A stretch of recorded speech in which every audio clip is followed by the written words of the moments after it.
அனைவருக்கும் வணக்கம். ஒற்றை பெற்றோர் தமிழ் படைப்பிலக்கியம் ஆய்வு நூல்கள் மற்றும் சினிமா இந்த நிகழ்ச்சியை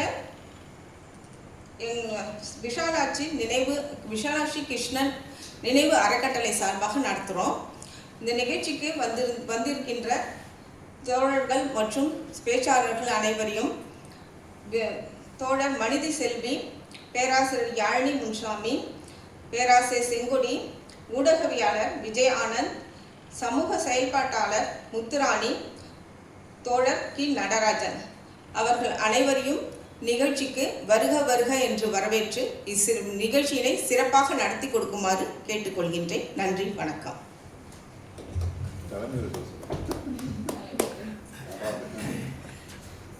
தலைமை உரை நடராஜன்.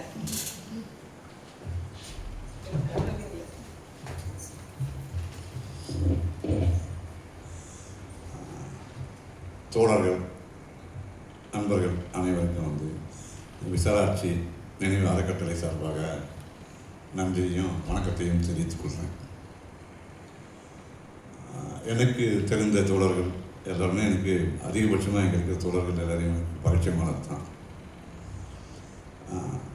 தோழர்களுக்கு இந்த நிகழ்ச்சி சில சமயத்தில் ஆச்சரியமாக கூட இருந்திருக்கலாம். ஏன் ஒற்றை பெற்றோரை பற்றி திடீர்னு நடராஜன் நடத்துகிறாரு அப்படின்றது எனக்கே இப்போ 66 வயசாகுது. இந்த சமயத்தில் ஏன் அவர் அவனுடைய பொதுவாக அம்மாவை பற்றியான நினைவுகள் எல்லாரிடம் இருக்கிறது என்பது இயல்பான ஒரு விஷயம்தான். அது ஒரு இது கிடையாது. ஆனால் ஏன் நான் நடத்துகிறேன், ஒற்றை பெற்றோர் பற்றி ஏன் நடத்துகிறேன் அப்படின்றது ஒரு கேள்வி எல்லாருக்கும் வரக்கூடியது தான். நான் என் குடும்பம் இங்கே குன்றத்தூர் இருக்கிற செம்பரம்பாக்கம் ஏரியினுடைய முதல் முறையான தெற்கு மலைபாகத்தில் ஒரு கிராமம். எங்கள் அப்பா நான் 4 வயது இருக்கும் பொழுது ஒரு விபத்தில் காலமாயிடுறார். அப்போது எங்கள் அப்பாவுக்கு ஒரு எங்களுக்கு கிட்டத்தட்ட ஒரு 5 பசங்க இருந்தாங்க. ஒரு குழந்தை இறந்துடுச்சு. 4 பேர். நாங்கள் அண்ணன் தம்பிக்கு 3 பேர், எங்கள் அக்கா ஒருத்தர் இருந்தாங்க. எனக்கு 4 வயசு. எனக்கு கீழே இருக்கிற ஒரு தம்பிக்கு 1 வயசு, இன்னொரு குழந்தைக்கு இன்னொரு வயசு, இன்னொரு தம்பிக்கு 2.5 வயசு, 2 வயசு இருக்குன்னு நான் நினைக்கிறேன். அதுதான் நான் அப்போ எங்கள் அப்பா இருக்க சொல்ல நினச்சேன். அந்த இறப்புக்கு பிறகு எங்கள் அம்மாவுடைய ஊர் இங்கே அயனாவரம் பக்கத்தில் இருக்கிற இதுதான். அங்கேருந்து போகிறாங்க. எங்கள் அப்பாவுக்கு சுத்தமாக எழுதவே படிக்கவே தெரியாது. இது கூட தெரியாது. எங்கள் அம்மாவுக்கு எழுத தெரியும்னா என்னது, அவங்க எழுத்துக்குடி தான் படிப்பாங்க அப்படின்னு சொல்கிறாங்க. ஏன்னா எங்கள் அப்பாவுக்கு கையெழுத்து போட கற்றுக் கொடுத்தவங்க எங்கள் அம்மா தான். அவங்க கூட எழுத்துக்களை பார்த்தீங்கன்னா அவங்க கையெழுத்து போடுறத என்னோட இருக்குது. இன்னும் கூட அந்த கையெழுத்து பார்த்தீங்கன்னா ரொம்ப சாதாரணமாக எழுத்து கூட்டி பேசுவாங்க இல்லையா, அவங்களுடைய கையெழுத்து மாதிரியே புதுசாக ரொம்ப கற்றுக்கக்கூடிய எழுத்தாக தான் இருக்கும். விசாலாட்சி அப்படின்றத இச்சி போட மாட்டாங்க, ஷீன்னு சொல்லிட்டு பழைய சான்ஸ்கிரிட் வார்த்தையில் எழுதுவாங்க. இதுதான் அவங்க தான் கற்றுக் கொடுத்தாங்க. எங்கள் அப்பா பழைய திராவிட முன்னேற்ற கழகம் திடீரென்று ஒரு வசதியாக ரொம்ப ஏழ்மை நிலையிலிருந்து ஒரு பிஸ்னஸ் மூலமாக பெரிய வசதிக்கு திடீர்னு ஒரு சடனாக ஒரு இறப்பு அகால மரணத்தை அடைகிறாரு. அதுக்கு பிறகு வந்தவர்கள் ஒன்றுமே செய்ய முடியாமல் அது அந்த செங்கல் பிஸ்னஸே சீர்குலைஞ்சு போயிடுது. அதுக்கு பிறகு உள்ள சிக்கல் அதுக்கு பிறகு எங்கள் அம்மா 4.5 வயசுலேருந்து 16 வயசு என்னுடைய எஸ்எல்சி படிக்க சொல்ல ஒரு அரையாண்டு தேர்வு சமயத்தில் அவங்க இறந்து போயிடுறாங்க. அந்த 11 ஆண்டுகள் அவங்களுடைய துயரங்கள் என்பது ரொம்ப பிரம்மாண்டமானது. அவங்களுடைய கடின உழைப்பு, முயற்சி, எவ்வளோ கஷ்டத்துக்கு இடையிலையும் அவங்க வாழ்வதற்கான எடுத்த முயற்சி, இதெல்லாம் பெரிய விஷயம். ஓகே, அந்த கஷ்டங்கள் ஒரு மலையளவு பிரச்சனை. இன்னைக்கு இருக்கிற பிரச்சனை, இன்னைக்கு வந்து எனக்கு 66னா அன்னைக்கு வந்து கிட்டத்தட்ட 62 வருஷத்துக்கு மேலே என் கிராமங்கள் எப்படி இருந்தது, சாதிய கட்டமைப்பு எப்படி இருந்தது என்பது நாம் வந்து திருப்பியும் ரீவைண்ட் பண்ணி பார்த்தா தான் வந்து அது தெரியும். அது ஒரு அன்னைக்கு வந்து சாதிய கட்டமைப்பாக தான் வந்து இன்னைக்கு எங்கள் கிராமம் சாதிய கட்டமைப்புக்குள்ளே வரல.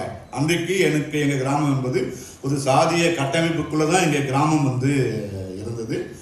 சாதி கட்டமைப்பு எப்படி தீர்மானிக்கிறதுனா, ஒற்றை பெற்றோரை வந்து இன்றைக்கு இந்த சமூகம் என்பது மனுஸ்மிருதி அடிப்படையிலான பார்ப்பனிய இந்து மத அடிப்படையில் தான் பெண்களையே தீர்மானிக்கிறது. பெண்களை விட அதிலும் வந்து கொடூரமாக ஒற்றை பெற்றோரை வந்து தீர்மானிச்சிருக்கிறாரு. இதை பற்றி விரிவாக கூட நான் வந்து மனுஸ்மிருதி வந்து ஒற்றை பெற்றோரை ஒற்றை தாயை வந்து விதவை தாய்களை பற்றி என்ன கருதுறாங்க, இல்லாட்டி தனித்திருக்கும் பெண்களை பற்றி என்ன கருதுறாங்கன்னு சொல்லிட்டு இன்றைக்கு நம்ம வந்து இதை வந்து நம்ம வந்து விரிவாக நமக்கு வந்து நாம் வந்து இன்றைக்கி வந்து நம்ம சமூகம், அதாவது நம்முடைய இந்திய சமூகம், தமிழ் சமூகம் எப்படி நினைக்கிறது என்பது நமக்கு வந்து உள்ள போகத்தில் பார்த்தீங்கன்னா ரொம்ப வந்து ஒரு மிக மோசமான ஒரு ஜனநாயகமற்ற பெண்களுக்கு எந்த விதமான உரிமைகளற்ற ஒரு சமூகத்துக்குள்ளே நாம் வந்து இந்த சமயத்தில் வந்து நான் வந்து அடிப்படையில் வந்து ஒரு மார்க்சியத்தை நம்பக்கூடிய ஒரு பொதுவுடைமையை நான் கம்யூனிசத்தை நம்பக்கூடியவர். இப்போது கம்யூனிசம் இயக்கம் என்பது எப்படி இருக்குன்னா, குறிப்பாக கம்யூனிசம் என்பது பொதுவானது கிடையாது, தத்துவம் பொதுவானது தான். அது ஒரு உலகலையா தத்துவம் அப்படின்னு சொல்கிறோம். ஆனால் வந்து தத்துவம் என்பது ஒரு குறிப்பான சூழலில் மட்டும்தான், குறிப்பான அடிப்படையில் மட்டும்தான் அது வந்து கம்யூனிசம் வந்து இயங்குது. ஆனால் இங்கே வந்து அதை பற்றியான அட்ரஸ் பண்ணுறதுன்றது ரொம்ப வந்து குறைவாக தான் இருந்துகிட்ருக்கு. ஒற்றை பெற்றோரை பற்றி நாம் வந்து நூல்களை வந்து நாம் ஒரு கடந்த 5 வருடங்களில் உள்ள நூல்களை வந்து தேடச் சொல்ல உண்மையிலே நிறைய குழப்பத்துக்கு நிறைய பேரை வந்து நான் தேடி வந்து கொடுங்கன்னு கூட கேட்டேன். ஆனால் உண்மையாகவே வந்து கிடைக்கவே இல்லை. அப்போ தான் வந்து ரொம்ப சிரமப்பட்டு தான் சில விஷயங்களை வந்து தேடி பிடிச்சி தான் வந்து செய்ய வேண்டியிருக்கு. அதிகபட்சமானாங்க வந்து ஒரு இந்திய அளவில் கூட பார்த்தீங்கன்னா ஒரு சில நாவல்கள் தான் வந்து இருந்துகிட்டு இருக்கு. குறிப்பாக அருந்ததியராக எழுதின நாவல், இன்னும் சில பேர் எழுதின நாவல் இருக்குது. உலக அளவில் வந்து பார்த்தீங்கன்னா ஒற்றை பெற்றோரை பற்றி நிறைய விவாதங்கள், நிறைய டிஸ்கஷன் வந்து நடந்திருக்கு. இந்த சூழலில் இதை ஒற்றை பெற்றோரை பேசுவதற்கு காரணமாக இதை செய்யணும்னு சொல்லிட்டு இதை நினச்சேன். ஒன்று இதுதான் வந்து முதல்ல செய்யணும். ரெண்டாவது வந்து எங்கள் அம்மாவுடைய அந்த 10 வருட 11 வருட வாழ்க்கை. எங்கள் அம்மா வந்த பிறகு பங்காளி கிடையாது, எங்கள் அம்மா மட்டும் கிடையாது, எங்கள் அம்மா கூட பிறந்தவங்க ஒரு 8 பேர் இருக்காங்க. 8 பேரில் வந்து 4 பேர் விதவை. எனக்கு நினைவு தெரிஞ்ச நாளில் அவங்க 4 பேரையும் நான் வந்து விதவை தான் பார்த்துருக்கேன். எங்கள் பெரியம்மா வந்து 20 வயசுலேயே விதவை ஆகிட்டாங்க. ஏன்னா எல்லாத்துக்கும் மூத்தவங்க 80, அவங்களுக்கு 90 வயசு தான் இறக்குறாங்க. அவங்க 20 வயசில் விதவையாக மாறுறாங்க. அதுக்கடுத்து 2-3 வந்து ஒருத்தர் விதவையாக இருந்தாங்க. யாகாட்டூரில் போனோம்.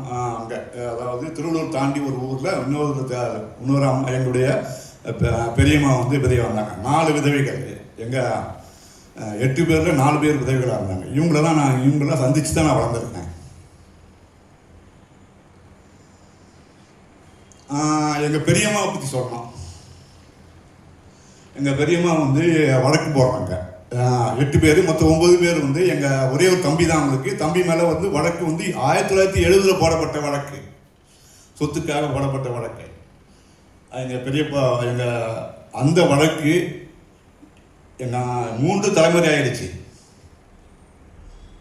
இன்றைக்கு எங்கள் அம்மா அவங்களுடைய 70லேருந்து இன்றைக்கு 60 வயது, இன்னைக்கு 57 வருஷம் ஆயிடுச்சு. இன்னும் அந்த அவங்க பெண்ணுரிமைக்காக, அவங்க 8 பேருக்காக அவங்க போடப்பட்ட வழக்கு என்பது இன்னும் நிலுவையில் தான் இருக்கு. மெட்டீரியலாக நம்ம வந்து பொருளாதாரம் பற்றி பேசிட்டு இருக்கோம், பெண்கள் உரிமை பேசணும், நிறைய விஷயங்களை பேசணும்.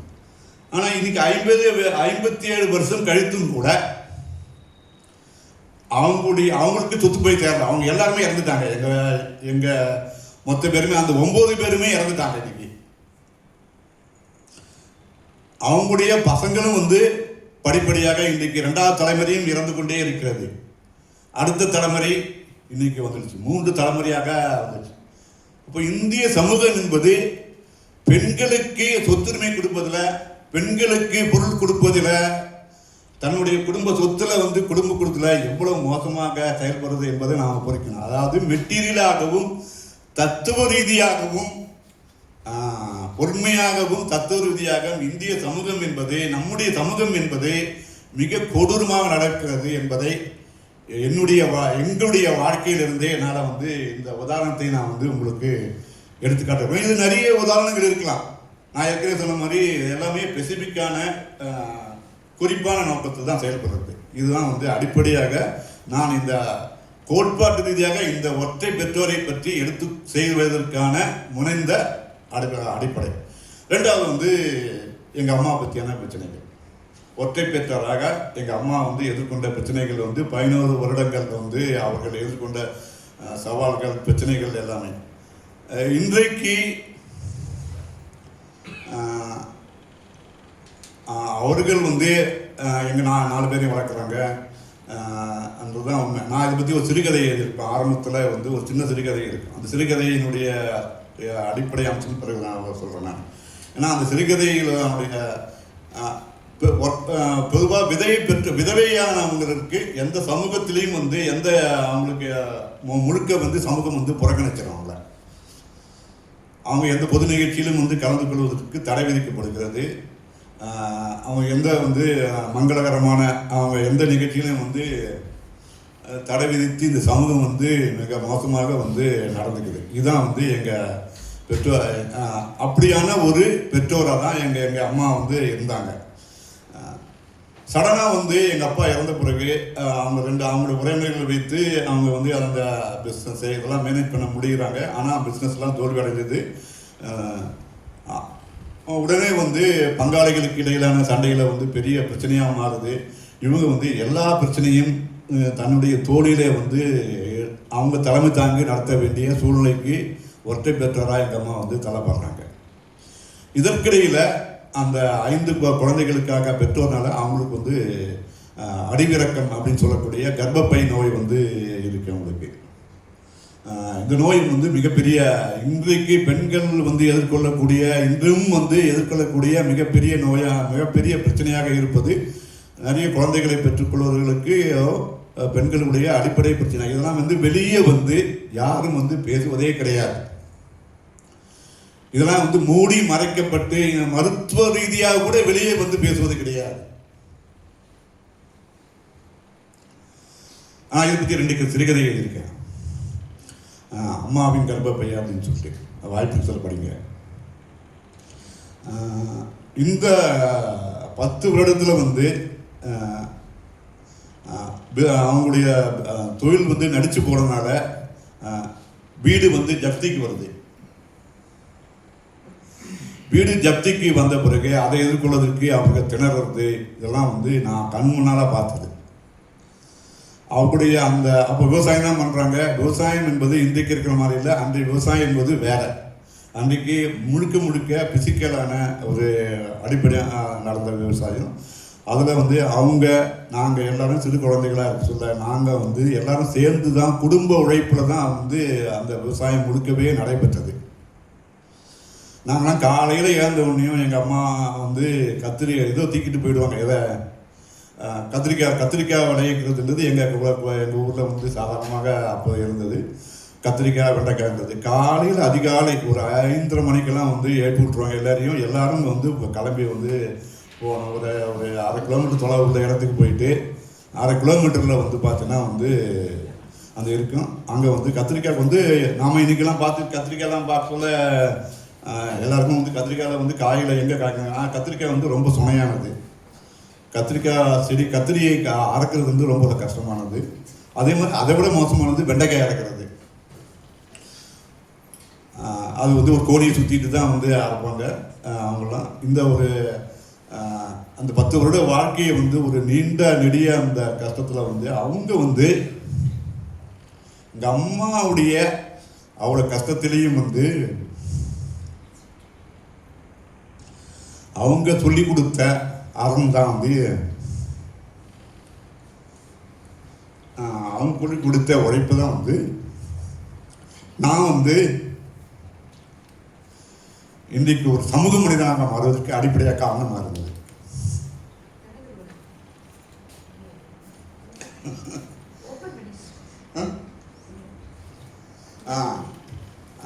அதாவது நான் அடிக்கடி சொல்லுவேன், நான் என்னன்னா வந்து எனக்கு தத்துவம் தெரியும், மார்க்சியம் தெரியும், சமூகமும் தெரியும். ஆனால் அதுக்குரிய நேர்மை இருக்கு இல்லையா, அதுக்கு இருக்கிற அறம் இருக்கு இல்லையா, அது வந்து நான் கற்றுக்கிறது இல்லை, எங்கள் அம்மா சொல்லி கொடுத்தது.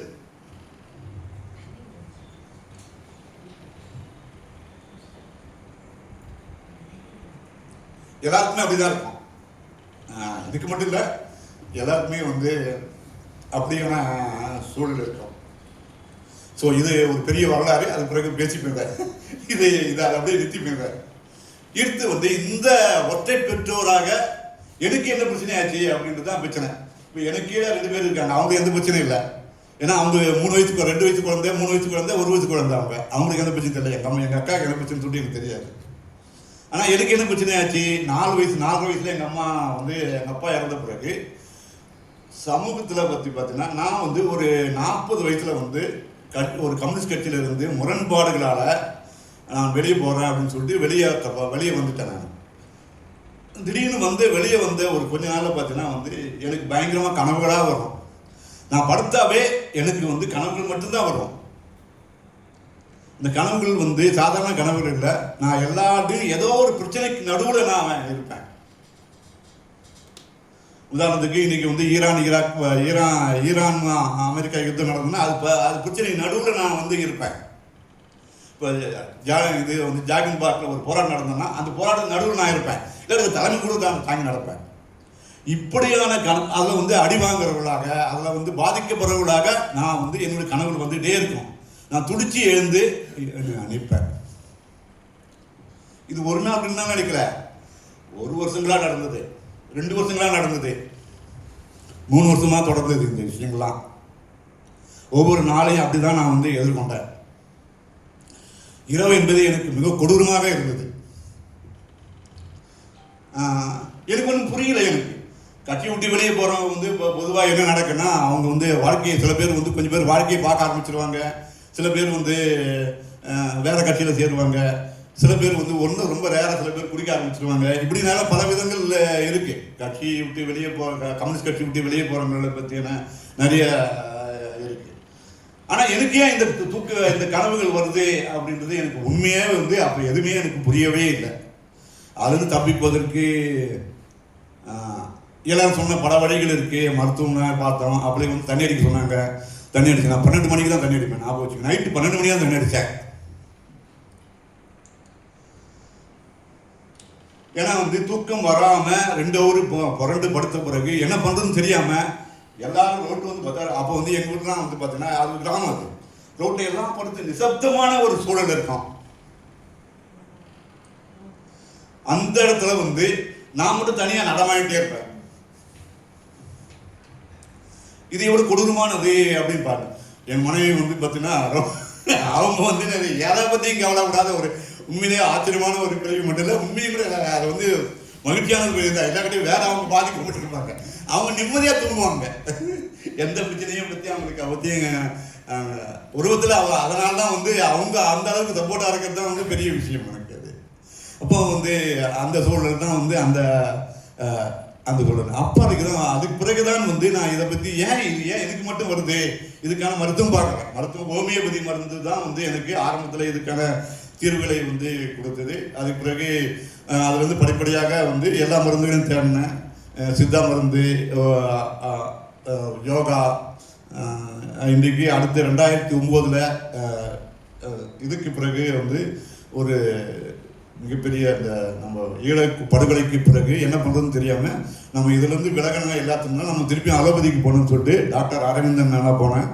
அரவிந்தன் இன்ன வரைக்கும் நான் வந்து மருந்தாக சாப்பிட்டுட்டு இருக்கேன்.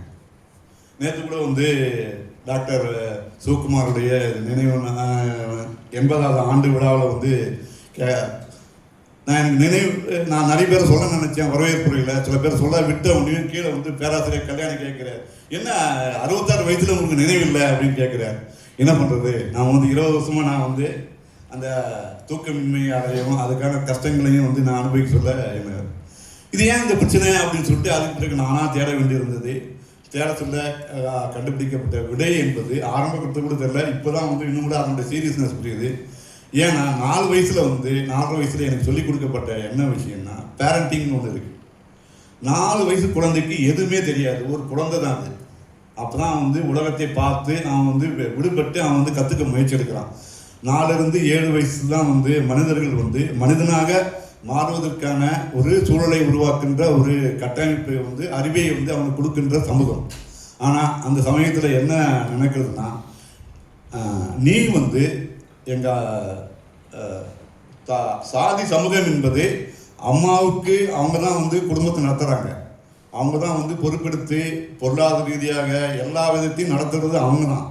ஆனால் அவங்களுக்கு எந்த பங்கும் இல்லை என்று அதை அவங்களே அப்படியே வந்து இக்னோர் பண்ணிட்டு அவங்க அப்படியே வந்து விலக்கி வச்சு எல்லா சுமையும் வந்து நீ தான் ஏற்றுக்கணும், தாய்க்கு அதாவது குடும்பத்துக்கு தலைமகன் அப்படின்னு சொல்லிட்டு ஒரு சுமையை தூக்கி ஒரு 4 வயசு குழந்தை 4.5 வயசு குழந்தை மீது திணிக்கிறாங்க. அதாவது நான் எந்த விதத்திலும் ஈடுபடாத ஒரு விஷயத்துக்கு தொடர்ச்சியாக இந்த 12, 20 நான் என்னுடைய இளமை காலம் இந்த சிறு குழந்தை பருவம் முழுக்க வந்து இந்த நான் செய்யாத ஒரு பிரச்சனைக்கு நான் குற்றச்சாட்டுக்கு ஆளாகிறேன். எங்கள் அம்மா வந்து 16 வயசில் இறக்க சொல்ல இன்னும் என்ன ஞாபகம் இருக்கு, உறவினர்கள் சொல்கிறார், நீ வந்து உங்கள் அப்பாவை சாப்பிட்ட, நீ வந்து இன்னைக்கு உங்கள் அம்மாவையும் சாப்பிட்ட அப்படின்னு சொல்லிட்டு சொல்கிறார் அவர். அதாவது நான் எங்கள் அம்மாவை கொண்டுட்டேனா, எங்கள் அப்பாவை நான் கொண்டுட்டேனா, இப்படி தான் வந்து இப்படியான சொற்கள் வந்து அந்த 10 வருடங்கள் முழுக்கவே வந்து நான் வந்து இந்த மாதிரி பல பேர் வந்து சொல்லியிருக்காங்க.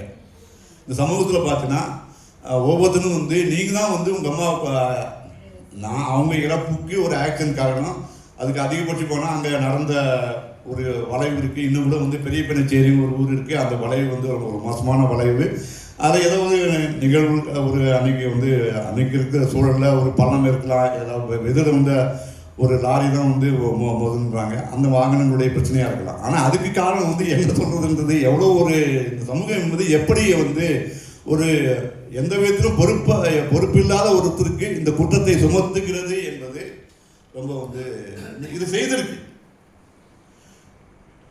அதனால தான் வந்து அதாவது நான் ஏற்றுக்கொள்ளாத ஒரு விஷயத்தை, நான் செய்யாத குற்றத்தை திருப்பி என் மீது வந்து இந்த 10 வருடங்கள் 5 வருடங்கள் சுமத்திட்டே இருக்கு. அந்த டெர்மா இருக்கு இல்லையா, அந்த இதிலிருந்து எப்பவும் வந்து என்னால் விடுபடவே முடியல. அதனால தான் வந்து 40 வயசுக்கு பிறகும் கூட எனக்கு வந்து நான் வந்து உலகத்தில் எந்த பிரச்சனையும் நடந்தாலும் அதற்கான தோல்விகளையும் அதற்கான குற்ற உணர்வுகளையும் என்ன வந்து நான் ஏற்றுக்கொள்ள வேண்டிய மனநிலைக்கு இந்த சமூகம் என்பது என்னை மாற்றி வைத்திருக்கிறது. என்ன சிக்கல் வருதுன்னா, சாதாரணமாக நான் அமைப்பில் இருக்க சொல்ல பார்த்தீங்கன்னா எந்த பொறுப்பையும் நான் வந்து ஏற்றுக்கொள்றதுக்கு ரொம்ப தயங்கினேன். இப்போ கூட வரைக்கும் அந்த தயக்கம் முன்பே இருக்குது. எந்த பொறுப்பையும் நான் வந்து உடனே வந்து ஏற்றுக்கொள்ள மாட்டேன். ஆனால் அந்த பொறுப்பினுடைய மற்றவர்கள் ஏற்றுக்கொள்ளாதவர்களை விட அதிக வேலைகளை நான் செய்வேன். ஆனால் பொறுப்பை மட்டும் நான் ஏற்றுக்கொள்ள மாட்டேன். ஏன்னா பொறுப்பை ஏற்றுக்கொள்வது என்பது என்னை பொறுத்த வரைக்கும் வந்து அது ஒரு மிகப்பெரிய ஒரு சுமையாக வந்து மாறிடுச்சு. ஏன்னா நான் பொறுப்பே இல்லாத ஒரு விஷயத்துக்கு என்னை குற்றம் சுமத்துறாங்க. ஆனால் பொறுப்பாக எடுத்து சொல்ல பார்த்தீங்கன்னா இன்னும் பல மடங்கு எனக்கு அது வந்து ஒரு பெரிய ஒரு குற்ற உணர்வு வந்து அதிகமாக வந்துடுது. இப்போ இதுலேருந்து எப்படி தப்பிக்கிறது என்பதுலாம் வந்து எனக்கு எதுவும் வந்து என் மனசுக்கு தெரியல. எனக்கு தெரியுது, அறிவு ரீதியாக எனக்கு தெரியுது நான் செய்து தப்புன்னு சொல்லிட்டு. ஆனால் என்னுடைய நான் வளர்ந்த விதத்துக்கும் என் மனசுக்கும் வந்து அந்த குற்றங்கள், அந்த குற்ற உணர்வை அந்த பிரச்சனையிலிருந்து விடுபடுவதற்கே வாய்ப்பே வந்து வாழ்நாள் முழுக்க அது வந்து தொடருது, இன்று வரைக்கும் தொடருது. இதுல வந்து எந்த விதத்திலையும் வந்து இது வந்து ஒரு நடராஜன் என்ற ஒரு தனி மனிதனுடைய பிரச்சனையாக கூட நீங்க வந்து பார்க்கலாம். ஆனால் இது பேரண்டிங் அப்படின்றது இருக்கு இல்லையா, அதாவது பெற்றோர் ஆக்கப்படுதல் என்பது உலகம் முழுக்க வந்து ஒரு பெரிய சுமையாக ஒற்றை பெற்றோர்களுடைய ஒற்றை தாய்மார்களுடைய பிள்ளைகள் எல்லாருக்கும் இருக்கும். இது இன்னைக்கு இருக்கிற நம்முடைய தொழில்நுட்ப வளர்ச்சியில் இதையெல்லாம் நம்ம எளிதாக தேடி கண்டுபிடிச்சிக்க முடியும் நம்ம. அப்போ பேரண்டிங்ன்றது தான் வந்து அவங்க சம்மந்தமான விஷயத்தில் இது. அந்த டெர்மாலேருந்து என்னால் வந்து விடுபடவே முடியவில்லை தான் அது. ஸோ இந்த 3 அடிப்படைகள் தான் எங்கள் அம்மாவை பற்றியான விசாலாட்சி பற்றியான அறக்கட்டளையை சொல்ல முதல்ல வந்து நான் வந்து இந்த இந்த இந்த கருத்துக்கள் இந்த இது இது என்ன நடக்குது சமூகத்தில் அப்படின்றது அதை நாம் வந்து புரிந்து கொள்வதற்கு என்ன செய்யணும் அப்படின்னு சொல்லிட்டு பேசல. முதல்ல அதை வந்து கவனப்படுத்துவது ரொம்ப அவசியமாக இருக்கிறது என்று நினச்சேன். அதனால தான் இந்த கருத்தரங்கம் வந்து ஏற்பாடு செய்யப்பட்டிருக்கிறது. இன்னும் கூட இதை பற்றி விரிவாக பேசினா ஆனால் வந்து இதை வந்து நான் தேவைப்படும் போது நான் பேசுகிறேன். நிறைய நண்பர்கள் இருக்காங்க, அவங்க வந்து இதை பற்றி உரையாற்றுவாங்க. அதுக்கு பிறகு நீங்களும் கூட உங்களுடைய அனுபவங்கள் நிறைய பேர் வந்து அதான் சொன்னேன், ஒற்றை பெற்றோரை பற்றி சிறுகதைகள் நிறைய இருக்குது, கவிதைகள் இருக்குது. அதையெல்லாம் தேடி பிடிக்கிறது ஒரு பெரிய வேலை. அது நீங்கள் கூட உங்களுடைய அனுபவத்தில் வந்து இதை வந்து புரிஞ்சுட்டிங்கன்னா நீங்கள் வந்து இதை வந்து மீண்டும் வந்து சொல்வதற்கு வந்து முயற்சி எடுக்குன்னு சொல்லிட்டு நான் கேட்டுக்கொள்கிறேன். இப்போ வந்து இதோட என்னுடைய உரையை வந்து நான் முடிச்சுக்கிறேன். தேவைப்படும் போது உங்களுடைய கேள்விகள் இருந்தால் நான் திரும்பியும் வந்து இதை வந்து பேசலாம். நன்றி. இதோட நன்றி.